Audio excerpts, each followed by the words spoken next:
There is a silent misunderstanding happening in your home every single day.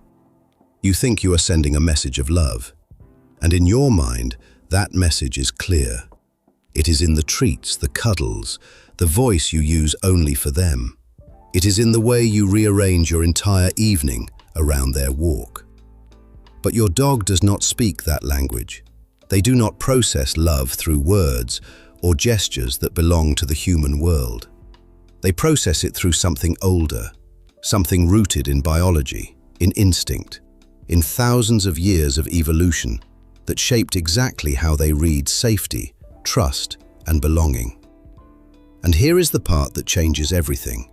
Your dog has been responding to that language all along, not through words of their own, but through 7 very specific behaviours that most owners see every day and never fully understand. Once you know what these signs actually mean, what is happening inside your dog's brain when they do them, you will never look at your dog the same way again. Let us talk about what is really happening. 1. The full body signature. Watch your dog the next time they walk toward you. Not when you have called them, not when food is involved. Just an ordinary moment. You sit down, they notice, and they decide to come over. Pay attention to how they move. A dog who is uncertain or who has not yet settled their trust in someone approaches carefully. The body is compact, the steps are measured. There is tension held quietly in the muscles. But a dog who knows they are loved moves completely differently. The whole rear end is involved. The tail is not just wagging, it is pulling the back half of their body with it. The head is up. The steps are loose, almost bouncy. Some dogs produce a full body wiggle that begins at the shoulders and travels all the way to the tail. Animal behaviourists call this loose body language. It is the physical signature of a nervous system that is completely at ease. Every muscle, every joint, every posture signal saying the same thing at once. There is no threat here. There is no need to protect myself. Dogs do not perform this for everyone. They reserve it specifically for the people their brain has filed under safe, under mine. And that filing does not happen because of a single kind moment. It happens because of consistency, because of every time you were predictable, every time you were calm, every time things went well in your presence, and your dog's nervous system quietly updated its records. If your dog brings their whole body when they come to you, that looseness is not a habit. It is a conclusion they reached about you. 2. The secure base glance. You are in the garden, or at the park. Your dog is several meters away, nose to the ground, completely absorbed in something you cannot see or smell. And then, without any prompt from you, without you calling their name or moving, they look back.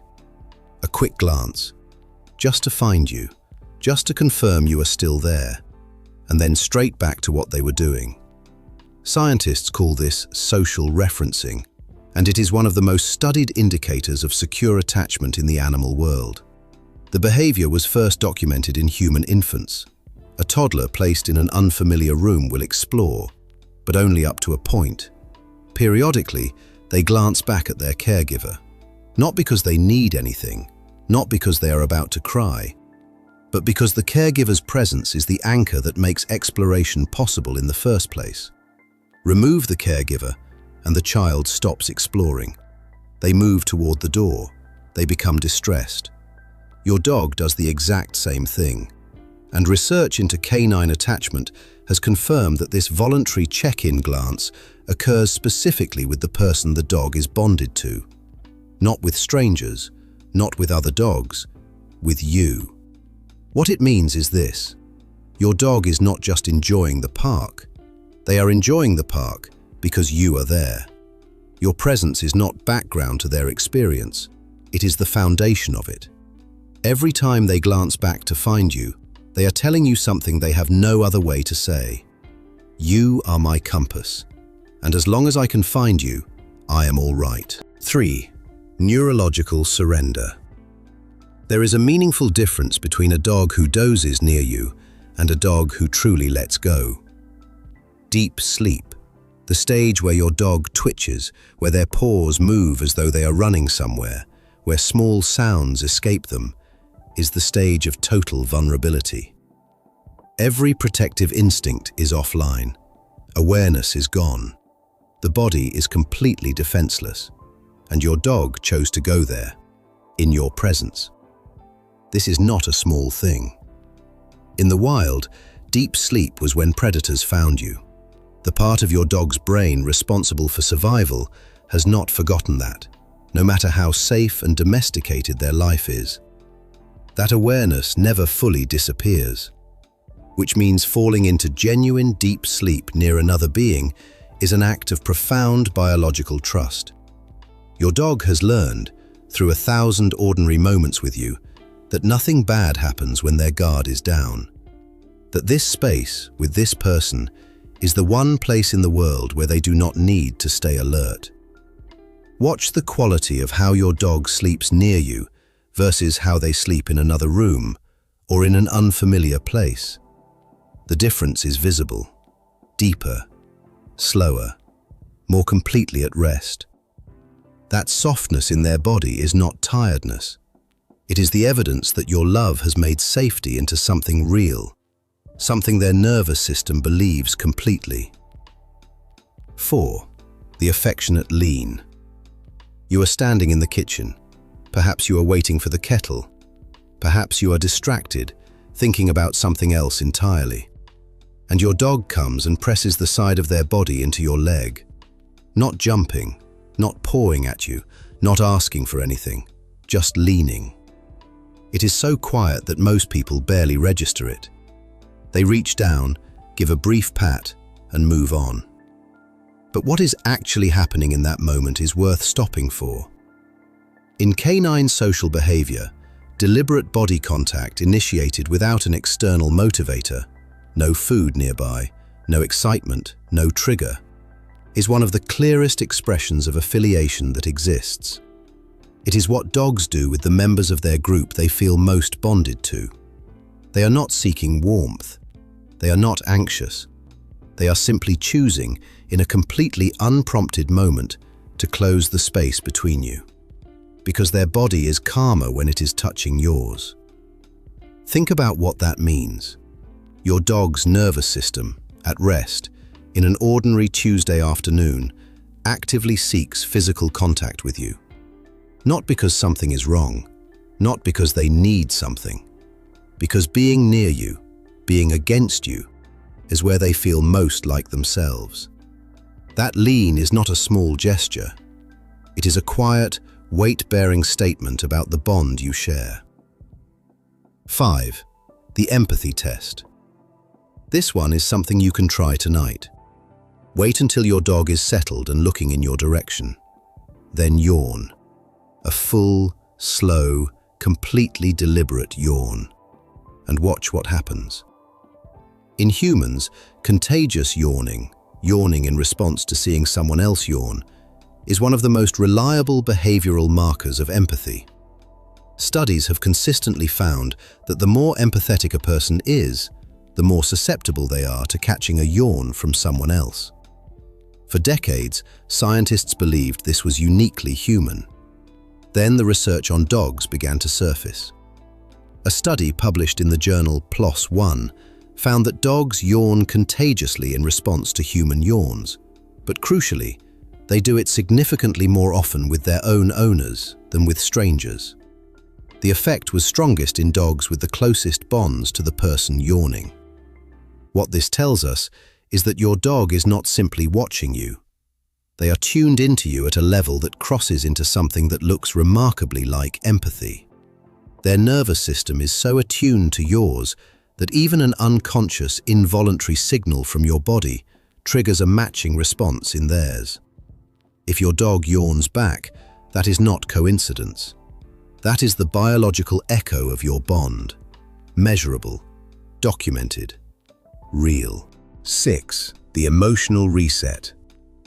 Most people focus on the excitement of the greeting when they come home, the spinning, the noise, the complete inability to get through the door without being celebrated. But the sign that actually matters happens about 60 seconds later. Watch what your dog does once the initial wave of excitement settles. Do they find a spot near you and simply stop? Do they let out a long, slow exhale, the kind that seems to come from somewhere deep, and just rest? That exhale is not tiredness. That is a nervous system completing a transition. Research into canine stress responses has shown that dogs left alone experience elevated cortisol, the stress hormone, for extended periods. The house is quiet, the routine is interrupted, and the person their biology is oriented around is gone.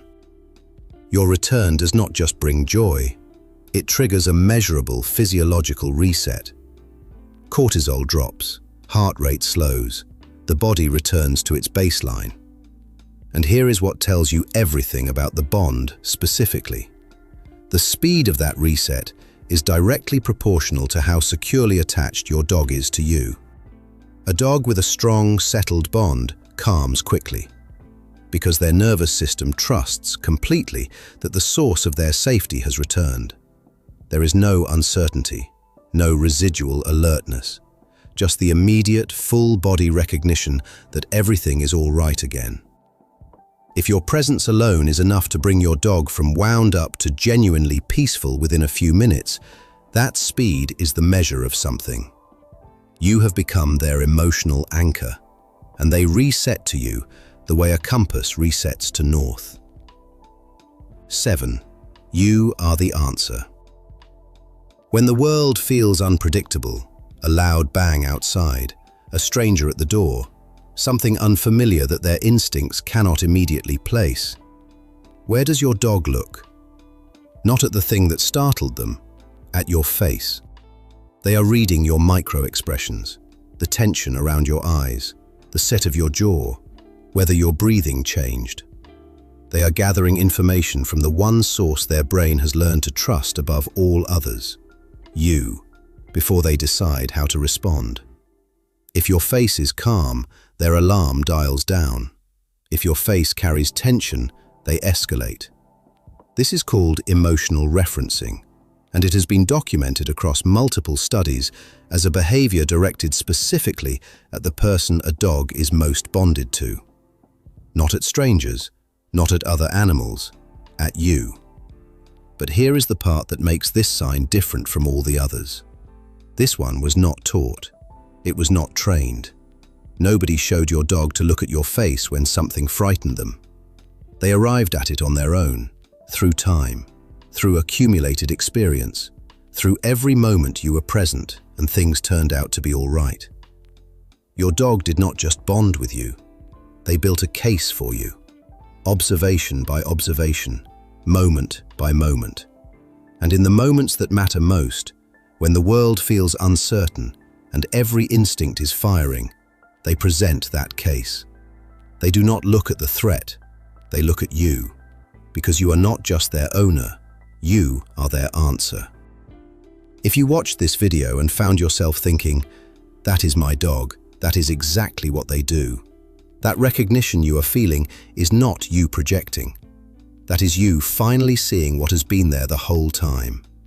Every video on this channel begins the same way, with a question most dog owners have never stopped to ask. And then we go looking for the real answer. Not the simplified version, not the comfortable assumption, the actual science, the studies, the behavioral research that takes years to surface and rarely reaches people in a way that feels like a real conversation. That is what we do here, every single time.